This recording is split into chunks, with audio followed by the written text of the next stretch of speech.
एका क्षणात होत्याचं नव्हतं कसं होऊ शकतं याची कल्पना जळगावातील एका घटनेवरून येते. जळगावातील एरंडोल येथील वरखेडे इथं विजेचा धक्का लागल्यानं एकाच परिवारातील 5 जणांचा दुर्दैवी मृत्यू झालाय. एक कुटुंब मजुरीसाठी बाहेर पडतं. वरखेडी येथील एका शेतकऱ्यानं आपल्या शेतात वन्यजीवांपासून संरक्षणासाठी शेताच्या भोवती तारेचं कुंपण घालून त्यात वीज प्रवाह सोडला असतो. वीज प्रवाहाचा स्पर्श झाल्यानं त्या 5 जणांचा जागीच दुर्दैवी मृत्यू होतो. शेताभोवती असलेला हा वीज प्रवाह या मजुरांच्या लक्षात न आल्यानं त्या तारेच्या कुंपणाच्या धक्क्यानं हे 5 जण मयत झाल्याची प्राथमिक माहिती पोलीस सूत्रांनी दिली आहे.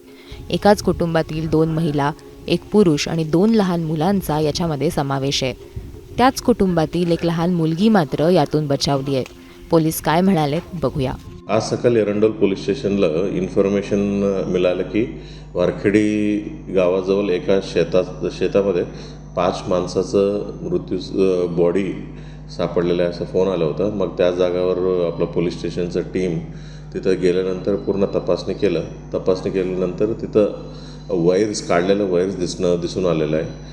मग त्याच्या अनुषंगाने जे संबंधित ओनरला पोलीस स्टेशनला चौकशीसाठी आणलं होतं आणि त्या चौकशीमध्ये त्यांनी असं सांगण्यात आलं की म्हणजे त्यांनी जे जनावरांपासून म्हणजे शेताने वाचवण्यासाठी काही वायर्स लावल्या होत्या आणि त्या वायर्सला काल रात्री त्यांनी वीज सोडल्या होत्या.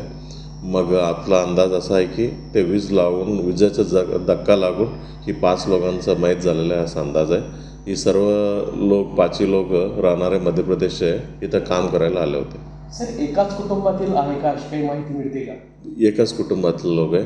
एक साधारणतः 60 वर्षाचा महिला आहे, 2 लोक म्हणजे एक पुरुष आणि एक महिला, वयोगट अंदाजा 30 आणि एक मुलं आणि एक मुलगी अंदाजा 10 ते 15 वर्ष.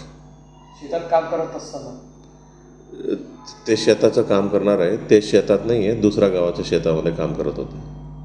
जो विद्युत प्रवाह करणारा जो शेतमालक होता त्याला काही या संदर्भात काही ताब्यात वगैरे घेण्यात आलं? त्यांना ताब्यात घेतलेलं आहे, पोलीस स्टेशनमध्ये आहे. त्यांना आम्ही सदोष मनुष्यबळाचा गुन्हा दाखल करणार आहे आणि त्या गुन्ह्यामध्ये त्यांना अटक देखील करणार आहे. मुसळधार पाऊस आणि त्यात विजेचं कुंपण असल्याचं लक्षात न आल्यानं एका क्षणात होत्याचं नव्हतं झालं. जळगावहून मनीष जोगसह ब्युरो रिपोर्ट, मुंबई तक.